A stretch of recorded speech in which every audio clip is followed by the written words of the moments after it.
How did the conspirators plan to assassinate Caesar without a clear strategy for what to do afterward?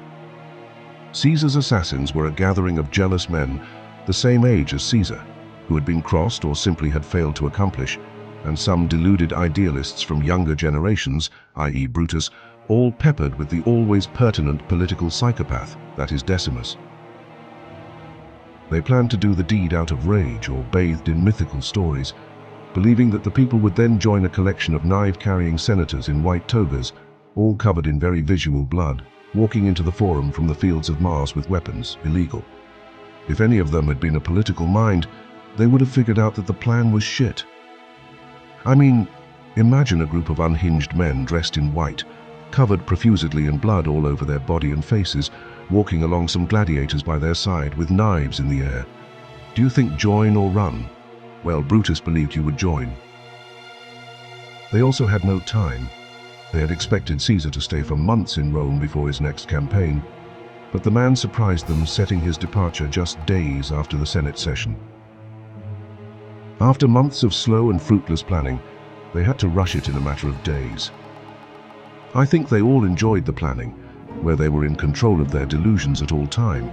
Anno felt powerful, far more than the plan itself. The assassination took place in the end because of the inertia of codependence, as each one did their part, thinking about not letting the others down.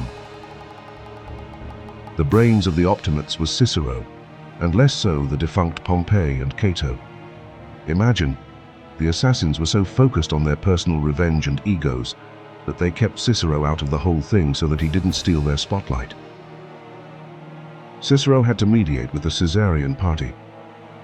After the murder to try to save the asses of the killers to no avail, Antony got carried away in Caesar's funeral speech, and the mob took over. Also, they were pretty terrible handling information. The entire city knew they were going to kill Caesar, except Caesar himself, because he dismissed the warnings he got arrogantly. A priestess knew and warned him, pretending she was seeing the future. Beware the Ides of March. He mocked her. The Ides of March are here, woman, and she replied, but they are not gone yet, sir. His wife had some idea and terrible nightmares. She almost stopped him from attending, but his dear friend, who he had been drinking with the night prior, Decimus, Caesarian until the murder, made him attend. And right when he was going, a random boy handed him a note telling him, but Caesar ducked it under the toga for later. How useless do you have to be as a plotter?